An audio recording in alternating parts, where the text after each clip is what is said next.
Hello and welcome to Joyfully Ever After with Heidi Esther. I'm an author, speaker, and the Joyful Purpose mentor, and your best new non-preachy mom friend, or maybe like Mr. Rogers for people pleasers. Either works. I share playful tools and transformative inner lessons with my goofy, relatable stories to help you ditch the exhaustion, busyness, and putting your needs last so you can create more joy in your life. And sometimes, like today, I get to share journeys of joy with other empowering souls on theirs, like this amazing woman next to me. So, if you are ready to put your happiness first and move towards living in joy, even when you get to bed way too late the past 2 nights like me, stay tuned. Yes, I have caffeinated tea with me today. All right. So today I am so incredibly delighted to be here with my dear friend, Kat, who has gone through an amazing transformative journey in the short time that I have known her. And I am just absolutely delighted to be here. And so we get to celebrate with her and hear a little bit of her journey and celebrate a milestone moment in her professional career. Woohoo! If you have any questions and you are watching this live, please put it in the chat. And someone has already said, Deb just needed to pop in and say hi. Hello, Deb. Hello. So glad you are here. And if you're watching the replay, please feel free to put any comments and or questions, and either myself or Kat will get back to you for sure. All right. So I'm going to start out with introducing Kat, and then she's going to fill in all the blanks that I miss, and then we're gonna kind of go from there. So I'm so excited to be here with a kindred spirit and fellow soul on fire. So this is what I know about Kat. Her energy is infectious, as you can already tell. Her smile is as warm as a big giant bear hug. And she swims in the oceans of possibility, which is just amazing. They're glittery and warm and lovely, and is a genuine heart-centered soul. Yep, just like yours truly. She is not just a breath, but she is a gust of fresh air on a mountainside and will help you up the mountain as well. She's been on a journey across literal and figurative oceans and out of literal and figurative boxes. That's my pun of the day. You'll get it later.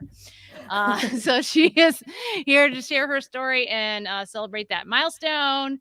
And a fierce friend, life and leadership coach, motivational speaker, HR professional, and now the milestone author. Yay!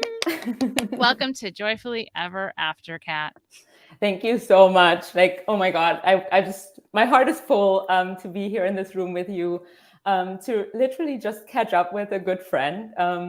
I have to say, hi, Deb, the one who connected us, which that's amazing. No, I got to say, confabulated. That's her new word, which I absolutely support.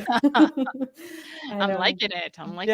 That's a big one. That's a big one. So fill in the blanks. Tell us a little more about you. Yes. Oh my goodness. Where do I start? I mean, you kind of hinted at it already, right?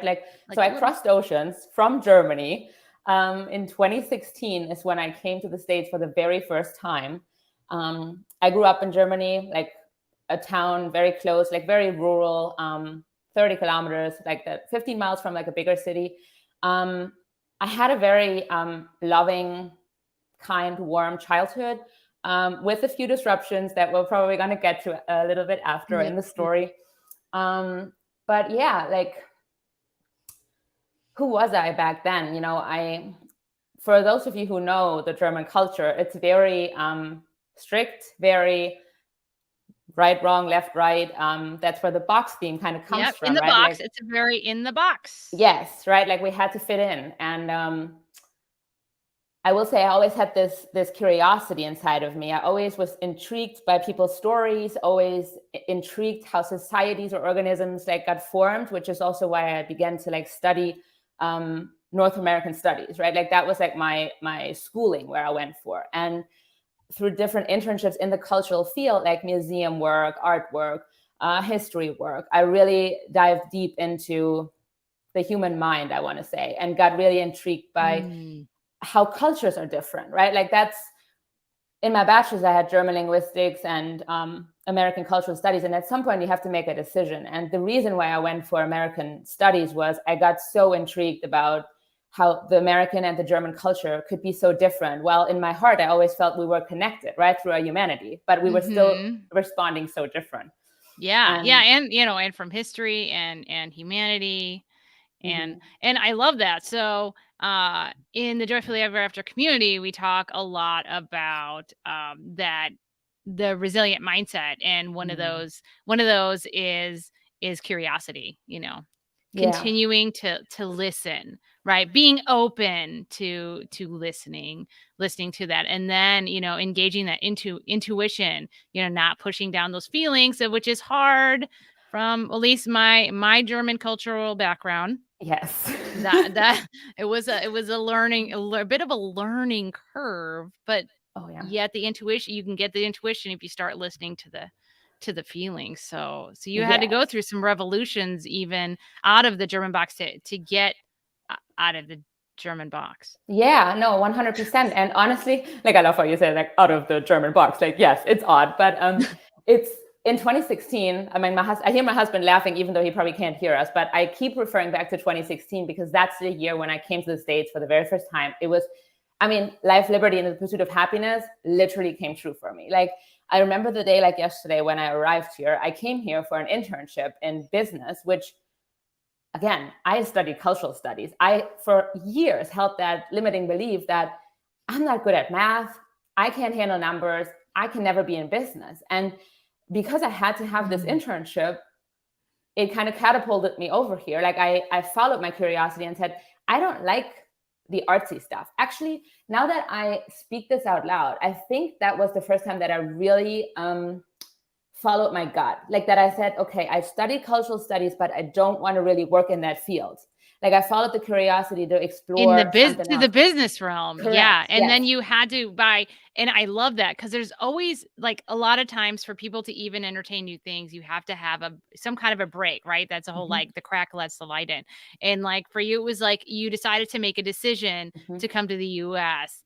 And that was the break that allowed you to maybe release or question that limiting belief.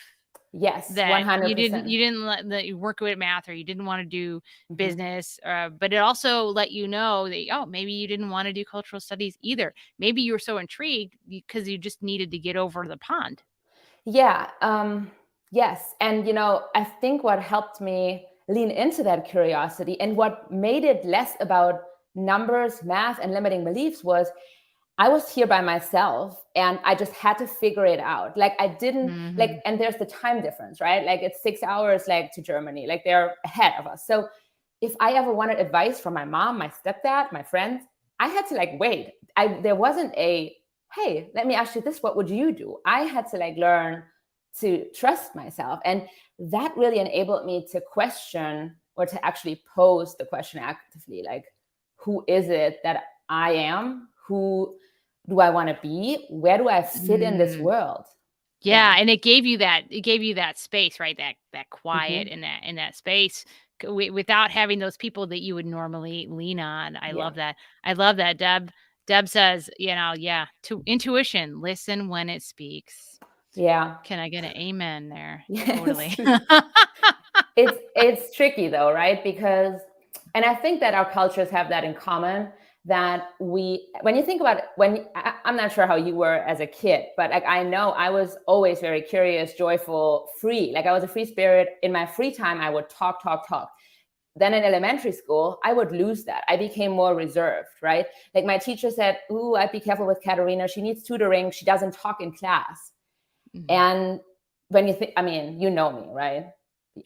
Imagine that I can't talk, right? Like it's like, what the? You gotta like constantly stop me. That's like a death sentence for verbal processors like us. People who like to share. We like to share everything. But it's almost, well, I want to be careful with that, but I think subconsciously, for me, the harsh no and that's wrong and don't do that was almost like traumatizing for my free-spirited soul, right? Like I learned that if my answer wasn't the right one, I better zipped it, right? And so that's like deep cultural programming, and cultural, not necessarily in a sense for Germany or America, but the cultures we create in our that being. pulls us. We pull not only into the box that people gave us, but we start pulling ourselves into more and more of those boxes. Correct. Because if we're not sure, if it's not the right answer, we're just going to keep refining and refining and refining ourselves, so that eventually what the people see is like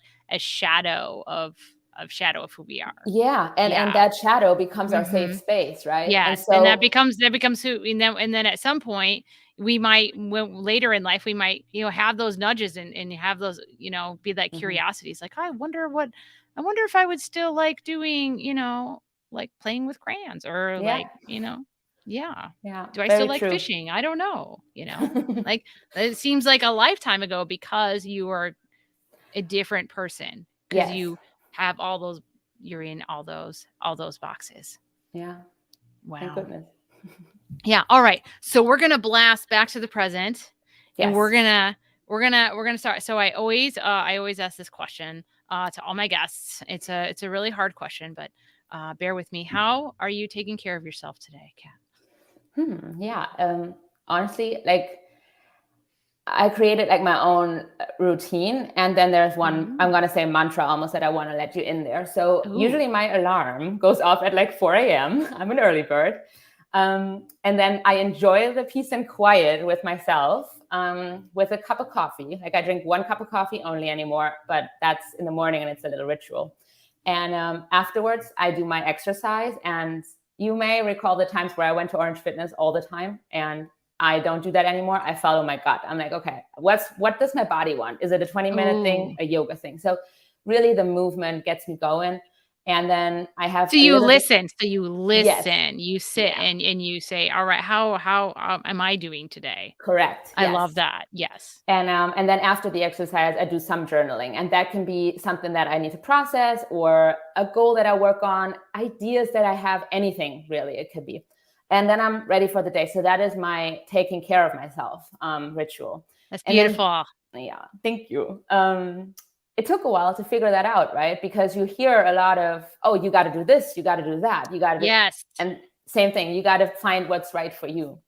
We even read a book together, The Miracle Morning, and they have a almost a prescription in there of like all the different things you have to do, and it's like, I'm gonna go chase this rabbit, and like And like honestly, I mean, I think for people who want to get started on a routine, especially on a morning routine, I think it's an amazing playground.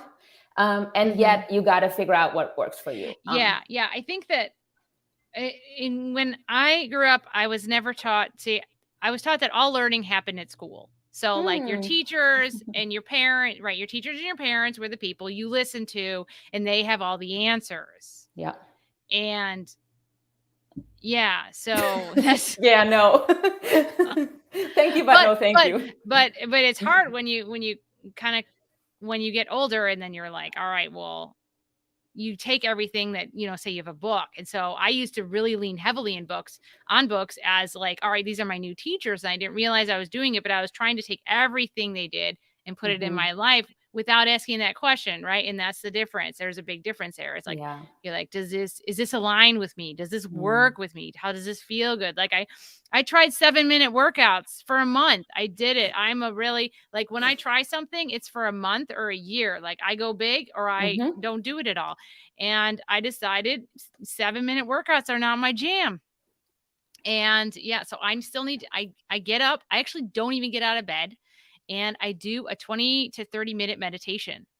I like put headphones on. I like, for some reason, and this is a way I take care of myself, I put a blanket over my eyes because it's so soothing for me in the morning.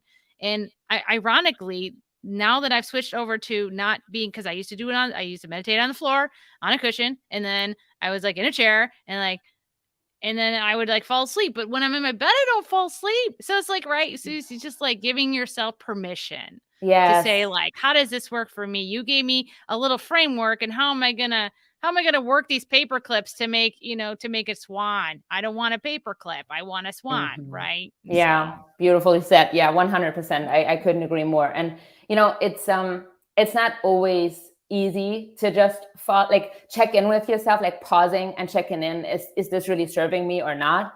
But I think mhm. it gets easier over time. Like when you practice the pausing, right? And thinking, okay, I have this framework, how does it work? Like you gotta learn the pausing actually, I think. Yeah, I love that. And Yeah. something that I know I had to learn was to put my ego away, that I was doing something wrong if I wasn't working for me. Yeah. So I had to, like, put the ego, like, say, like, "All right, you did your job for the day. I feel a little bad, so you're gonna go to the side, and we're gonna bring in some compassion here and say, like, I'm gonna love myself. This person loves himself this way, and I'm gonna Hmm. love and care for myself. I'm gonna try this way now." And so I'm gonna, and now I don't feel a lot of, like, I don't feel like I make mistakes. I just always look for, like, what's my lesson here? I'm Yes. always like, "What's my lesson?" I tell my kids, "What's your lesson?" That Like, is so what, good. you have a word for it. You have a word for it. What's So the opportunity? You say, "What's yeah, the yeah. opportunity here?" Yes, 100%. I'm like, wait, what's 100% my word? opportunity. Yeah, it's true. It's true. Yeah, yeah, so, Um, like, switching into that resilience, right? So saying, yeah. like, "All right, we're gonna take care of ourselves differently, and it's okay, and we're not gonna beat ourselves up for Oh it." no. No, you make Okay. it worse then. Yes. I will have to share the one other thing that Mhm. I do for self-care. I don't respond to negativity anymore, or I give Oh. it very little room. Like, let me put it this way.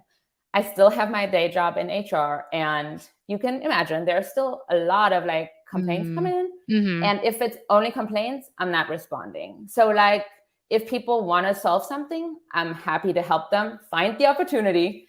I love But, that. I recognize it's not my energy, it's not my vibe. And our life is too precious, like to just be negative. Doesn't have to be our choice. I love that. I love that. I feel No. like all parents of teenagers need to use your skills, because there can be a lot of whining, especially if there's, Hmm. like, pandemics and things that go Yeah. on. The teenager's not so happy. Well, But and I yeah. think with kids, I do believe that, and I don't have kids, so I want to be careful. But when I speak with my friends, who all of them pretty much have kids, like, um, I think we as adults have to model the way there of compassion too. Like, I think a lot of them Mhm. process a lot in these moments, right? And that's Yes. not what I'm saying, right? I'm not saying this type of negativity. I'm saying if somebody just chooses to only see the problem and only be Yes. negative, right? Yes. Like I share with Be Deb, like, like energy vampires, I don't need them. That's what I yes. mean. Yes. People who are going around, they don't know, and they're just, yeah, Yeah. they just kinda create that Yeah. cloud along with them. Yeah. Yeah. Yeah, we don't. They can go be with that cloud Yeah. other places, They have and some work to do, right, internally. yeah, Because if you're healed, you don't have to stay in the place of negativity. And yeah, healing is a journey, right? I mean, I think both of us have been on there yes. and are on there. Like, it's not that we're off. Still, I think it's a continual thing, just like growth is a continuum. I Yeah. think healing is a continuum, so we become more and more in touch with our complete wholeness and our truth Yeah. as people, Hmm. and so we see more and more of ourselves. Like, Yeah. I had to go through a whole thing to have short hair, because my in my family there is receding hairline stuff. And Is so, what? like, Say that receding again. hairlines, and so, like, a lot of my relatives have, like, almost no hair. They do, like, comb overs and things like that. Oh, And so I was like, "Oh my god, I'm getting older, and it's probably gonna recede soon, or I should never have hair. Like, oh my god, I can't pop it." But then, of course, I'm just like, I gave myself compassion. I'm like, "I'm gonna try this, and it's gonna be what it is." But then I cut my hair short from really long. It was, like, way, I down, know. and I was like, "There I am." Yes, it's amazing. I And shared with you so, a little bit earlier. Like, you're shining through. yay. Hmm. It's because I surround myself with people like you, Kat. Likewise. Holla. All Um, right. Okay, so we're gonna transition a little bit into um This is one of my favorite questions to ask all my guests. Kat, what is your soul silently screaming to say out loud? Oh my goodness. I'm gonna do it. Give me the big why. I just, why am I doing all this work on myself and with others? I'm kind of tired of the divide. I'm tired of the fight. I do believe that we can create world peace, world happiness, but we can only do that like one person at a time. In our IPEC school, we talk about we can change and lift consciousness one person at a time. And I believe if we all learn to turn inward and check in with our own thoughts, because literally we give it meaning, right? Anything we experience, we give it meaning, right? And that creates emotions, that creates our behaviors, our results at the end of the day. And I think if we stop comparing and just turning inward and figuring out what lights your soul up on fire, and you focus on that, I mean, I feel at peace then. I think you feel at peace. Like, it's the last thing on our minds is to fight with someone, right? So I think, and maybe this is a little bit romanticized, but what can't we do? Exactly. There is nothing we can't do at that moment if we all come to the table full and on fire. Yes. And I think the more awareness you create and learn to check in with yourself, the more you also understand that everything is connected. So like, if I hurt somebody, that person is going to hurt the next person, right? Because hurting people hurt people. So again, it comes back to if we heal from the inside, we don't need to hurt someone. We don't. It's complicated, but it's simple, right?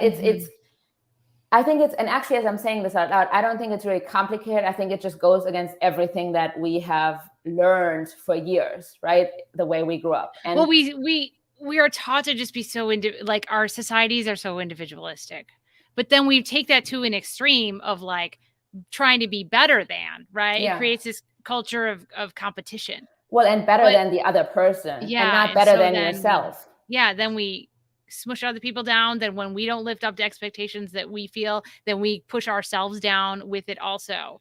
But when we can heal ourselves, then we don't have to put other people down. Then we can all link arms and heal the world. I mean, that's why I'm in this right now. Yeah, 100%. Yeah. And like I think Jay Shetty wrote in his book, like I don't know if you ever read it, the Think Like a Monk.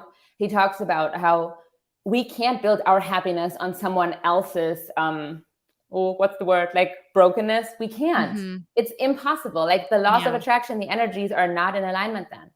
So you asked, so you got the soapbox. Jay Shetty, and I love that he does a total wisdom. He's on my Calm app, which is my meditation app, and he does. I don't know if you have that, but I don't have that. But yay for Jay Shetty. He's getting it out there. I didn't even know he had books. I was like, this guy's very wise post monk man. Oh no, check him out. So definitely. Hey, all right. So now that we know what your soul is silently screaming to say out loud, I want a quick transition into something, a question I think that fits right within it, and I call it the spotlight moment. And so, Kat, I can talk for a long time about your qualities, but I want you to share your peculiar genius, like all the things that you're bringing to the table right now, so people know like who you are and all of your awesomeness, so that they can go, and I will put it in the chat, they can go to Leave Your Box with Kat after this and get in touch with you because you're so awesome. Oh, thank you. Oh my goodness. Yeah. What makes me unique? Just brag on yourself right now. I'm trying. But still, I still got to get used to that I'm actually bringing something to the table, right? I tell other people that they bring something, but I'm like, really? Me too? But yeah. I think in its essence, I think I see people. Like, what I mean by that is it's almost like I can laser, like, see through people, and understand who they are. I'm not sure if you're familiar with the Strength Finder assessment, but like from Gallup. It's my next book. Yeah. Oh my God, it's amazing. And at least for me, it was spot on. Like my number one gene is the activator gene, which is like, I create change. I'm a catalyst, which is I bring energy. I mean, I think people can pick up on that. Yes, the energy. Even those of you listening to this in the pod will be able to pick up on it. Yeah. But my second one is the sense for connectedness. And I think that's where the I see people comes in, that sometimes I just need to witness people, and I see little details that fit together, and I understand the whole person. And I got to be careful with that, right? And I think my curiosity helps me to not create results automatically, and to still really stay curious about the person so that I can even help them as a coach, right? Yeah. So waiting with them in the pool. Yes. Right. Not saying like, you need to do these laps. No. And that's like, see, that is like where I came from. Right. And I know that if Deb's still on, she's going to laugh right now. I know that because that's how I used to be. Right. I was like, I always wanted to help people. Like, trust me, I came from a good place, I think. But I thought once I had the answer, I was like, you got to do this, you got to do that. Now that comes next. And I don't do that anymore. Like, I give them their space. I honor their space, and I meet the people where they're at. And yeah. I love that. Recently somebody said that I'm very inclusive and very welcoming. And that really like touched my heart, because I was like, that's what I want, right? I want to speak up for different perspectives. I want to create these safe spaces where there's room for everyone. And that somebody picked up on that really touched me, I gotta say. So yeah. I love that. Yeah. I would say all of what you said is 100% true. 100% you. I love it. Thank you. I love it. So yeah. So Kat's got the leadership coach going on. She's a motivational speaker. She's leading a group mastermind starting soon. It did start. Yeah, we had our first session. Yay. Yeah. And next week, she is going to be a published author. Woo-hoo! Yeah, I don't know. Right. I can't really grasp it yet. So let's dive in. So first, tell me a little bit, what made you say yes to this experience, and tell me a little bit about the book experience, like the writing process. And just as a fellow nerdy writer, I always find of course. Well, first of all, I feel like you're like, I don't know, you're for me like the goddess in like storytelling, because yeah, for real. I think I'm still so telling, honestly. Like, it's just in me, like this teaching. But I think you are like, when you speak something out or write something down, like, you're in the moment. So kudos to you. Period. We all have our superpowers, and some of us have been working on them for a while, and some of us are stepping into new ones all the time. And so, yeah, you're like a new fish in big waters. And yeah, that's what it feels like. No, but so why did I say yes? Yes. Well, most importantly, because I felt ready for it. Like, I felt like I experienced certain lessons in life that if I was able to create or pack that in a story that people can draw from, right? Like, we all have these moments, right, where like, oh, I'm so stuck. I wonder if somebody else ever experienced that. Trust me, there are people. Because we always have that aloneness, right? That terminal uniqueness. One of my friends would call that terminal uniqueness. Okay. Yeah. He's like, it's through my 12-step program for codependence. Is one person, they always say, like, thank God I came to this room, so I knew I wasn't terminally unique. I mean, I think we're all beautifully, completely different, like peculiar genius, souls on fire, but we're all made to be so interconnected. Yes, agreed. As well. And so stories, just like what you did to tell your story, is so incredibly important. Yes, and that in its nutshell, in its core, that's why I said yes, right? Because I felt compelled to share this story. And by the time I said yes, I was in the middle of, or not in the middle, by the end of finishing my coach certification. So here's the thing: when you become a coach, it it most importantly coaches yourself, right? And like I had to like you got to all learn my that. garbage. Yeah, you got to learn all your stuff. Correct. Oh. And, you know, I owned it by then, and I was like, I'm ready. Like, I'm healed. And like Karen, my writing buddy, and I, like, we hopped on a call the other day, and we said, you really have to like manage to like write from the scar and not from the open wound, you know. And trust me, it was, even that was tricky because you got to go back to the wound and open it up a little bit. Yeah. You and have re-feel you have it. to relive. You have to relive those moments, and then Yes.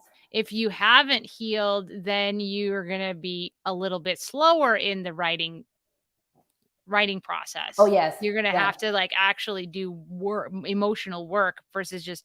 I remember waves of emotion coming over me as I was writing my book. Yes. And but nothing stayed because it had been a long enough time, and I was able to put enough humor in there that is like, okay, so I'm good. I'm going to keep going. But it would, my body would still be drained from that writing session, like emotionally drained from the writing session. Yes. That I remember too, for sure. Yes. And especially, and there are like, you know, there are moments like it's not all heavy, right? But like there are certain, like these changing moments, these turning points. Absolutely. They are absolutely like draining in the moment. Like even if you wrote for like 2 hours or something and like spend time with it, it's not a lot of time, but it feels like forever sometimes. So yeah. Yeah. That makes sense. Yeah. That writing process is can be a doozy. All right. So who is this book written for? So tell me a little bit about the format of the book, who this book is written for, and if you could say, what problem does it solve? Oh my goodness. Well, first of all, I have it here. Step so into for those brave. of you on the pod, it's a beautiful mauve, purpley color, and it's got a firework in the middle. So step into your brave. Can you read the subtitle? Yes, uplifting stories to inspire courage, strength, and growth. And so you see all these wonderful ladies on the back. Oh, I can't figure this out with the 9 screen. wonderful ladies. Yes. And so, you know, you said and asked, like, what is this for? What is it about? And I mean, literally, like the title is the program, right? Like every single one of us stepped into her brave and like dug out one of these stories that we went through in our lives and that we were hoping to inspire someone else with to do not exactly the same, right? But like to step into their unique version of brave. And what problem does it solve? I think honestly, it's a catalyst for creating the dialogue around these topics, right? Like for me and my story about facing generational differences within your family, cultural differences, saying no, setting up boundaries, acknowledging that we in our growth aren't perfect, even if we are, we want to be the best and kindest version of ourselves. I also had to acknowledge that I did some really not nice things, right? And I want to create the dialogue for that. And I think so do these other women. And, you know, after I read, like, not just one from my accountability partner, the one, but from all the other ones, really the connecting piece and the lesson of this book, I think, is listen to your intuition. Because every single woman, I love that. Every single woman had this in their story, that they had this whisper, they had the gut, they had the emotions. Like this, not fitting, not fitting. And I think we did the all curiosity. knew. Yes, we all knew there was something else, something better, something different, something we had to clean up.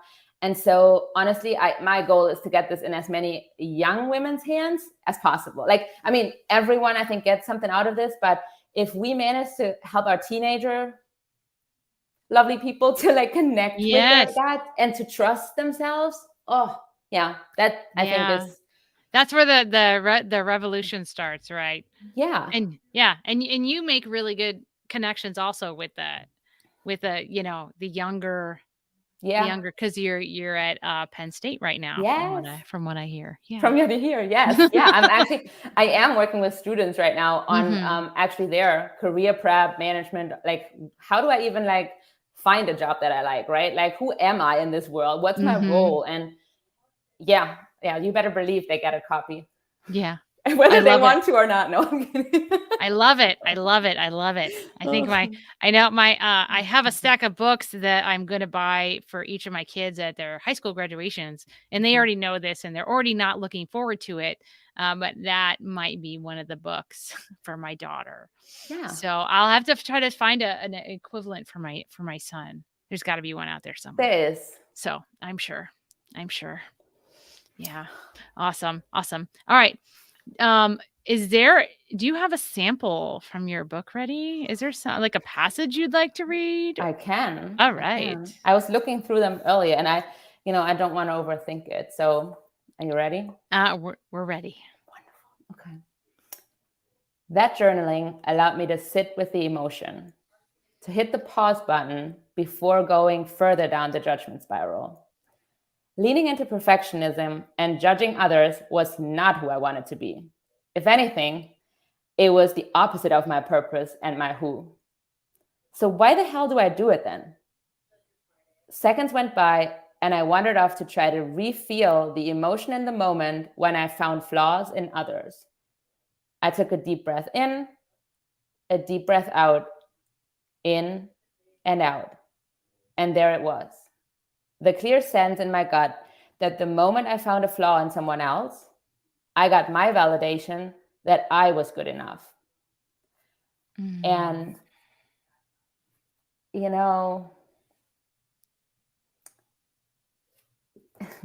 actually, let me read this on the next page. I didn't even recognize it. When I looked on the outside, I didn't need to turn inward to take responsibility. Oh, that's huge. Right. Yeah. When we stay on the outside in my world, I call it the outer layers of your onion. When you stay on those and those outer layers, you don't have to, you can dismiss everything else going on the inside. All the hurts and all the shame. And that's, that's what keeps you ultimately in this place that you think, again, is safe, but it really isn't, right? It's shallow pretty much. But we learn that is where you got to play, not recognizing that you actually just hurt yourself. And again, when we hurt ourselves, we're hurting others. And so I remember that day when I sat down with the journal and really reflected on it, because literally I was like, you don't want to be this person. So why are you doing it? And who are you doing it? Yeah. Who are you doing it for? Because once you ask yourself that question, then you immediately know it's not you. Exactly. Right. Yeah. It's not serving you. It's not helping you. And so then you can say, okay, can I forgive myself for being a jerk and also figure out how to not do this going forward? Yeah. Yeah. Huge. Wow. Well, thank you. Thank you for reading. I love when hearing people read from their book. Yeah, me too. That's so beautiful. We're all over Facebook at the moment, so anybody who wants to check the snippets out, but it's amazing to hear. And I know the women's voices, but it's different when they read their chapter and their story. It's different. Because you can feel what they went through. I could feel what you went through, not just as being an empathic person, but just as being a human to human, right? And that's kind of that's what you want for the book. It creates that emotional connection. I'm not alone. I'm not crazy. There are other people going through the same stuff as me. Yes. I'm not broken, and I'm going to be okay. It's normal. And it's a process. Yeah. Everything's a process. There's no finish line. There's a lot of really nice vista points. That's what I like to say. Yes. No, it's true. It's so true. Because once we climb one mountain, we're hanging out a little bit, your vista point, right? And then we're going next, because we're expanding, right? We're expanding to the edges, and it keeps going then. And the edges keep expanding. Yeah. And so we keep going. We keep grow it. Grow it. Totally. So I have just one more question about this, and then we're going to wrap up.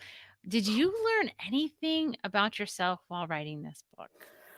Oh my goodness, way too many things. Was Did there I something that learn? stood out to you, or a way you felt different before and after the process? Yeah, I am. Every time I release something about my story, a little piece, a little bit, I actually can connect deeper with myself, and I feel more free. More free, is that? I don't Mm. know. We're not looking at Yes. grammar. Yes. No, Yes. I was just at a yoga retreat this past weekend, Mm. and we went through like these 5 different ways to take care of yourself. Mhm. And so like the more we went was like the more going in, right? So then there was that Mhm. physical layer, and then there was an emotional layer, and then all the Mm. way at the end was the bliss joy layer. And almost nobody was raising their hands in that room because people were just like, "Well, I don't even know what that means." But Oh. I wrote 3 words down.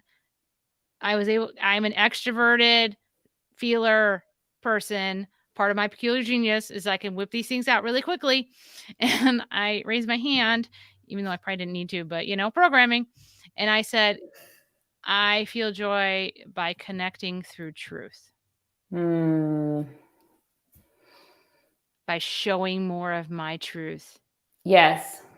And connecting and feeling that common beautiful massive love of humanity with others, and that pretty much encapsulates what I'm trying to do, Yes. and I think it pretty much That would you perfect. is yeah, Yes, 100%. I love that. Yes. Ah, this has been so absolutely Mm. fabulous, Kat. I just Thank you. so your book is available October 25th. Yes.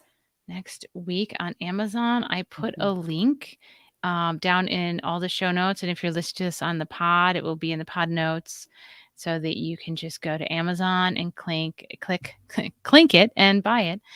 And the proceeds go towards something special. Yes, towards Kiva, an organization who actually equips female entrepreneurs, yay, Yay. with microloans. And once these microloans are paid back, they go into the next person's, loan pocket, so to say. So it's, yeah, that too, like honestly, was part of the reasons why I felt drawn to the book, because I didn't really do it for the money. I did it for learning to write a book, to get this next step of story out there, and then doing something amazing with it, making a difference in the world that I usually wouldn't have been able to. Like, yeah, like how else great can it be? Like, it's, yeah. Well, it just paves the way for you to write your own book sometime. Yeah, that's Yeah. now see, like that's a struggle now, because like I'm like, oh my God, like there's so much in me. And I don't know, I feel like I would need to journal a little bit and figure There out you what's go. happening. Yeah, just keep the daily writing, and then at some point you might Yeah. get that little like,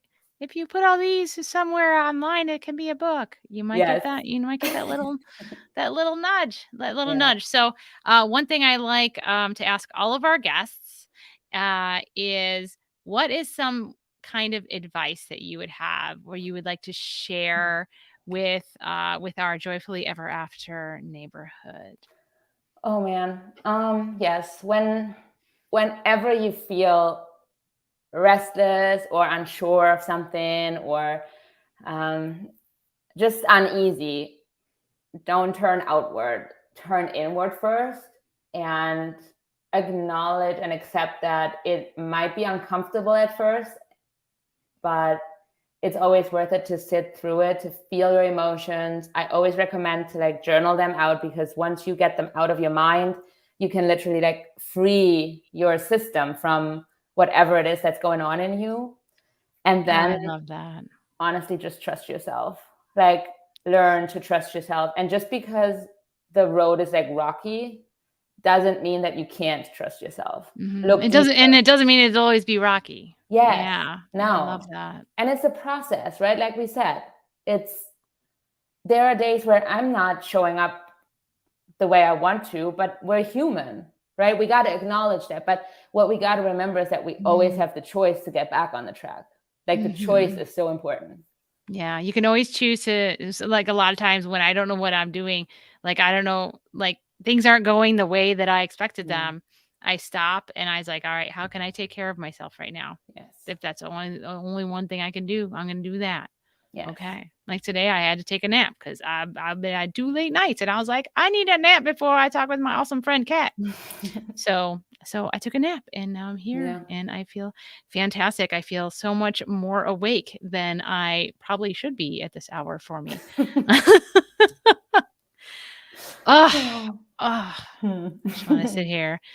Thank you so much, Kat. And before we go, I have a little friend that his name is Snowman of Affirmation. He's a cute little jar. I'm going to shake him up, and we're going to pick out an affirmation for you as a little thank you. Would you like red, yellow, or green? Well, green.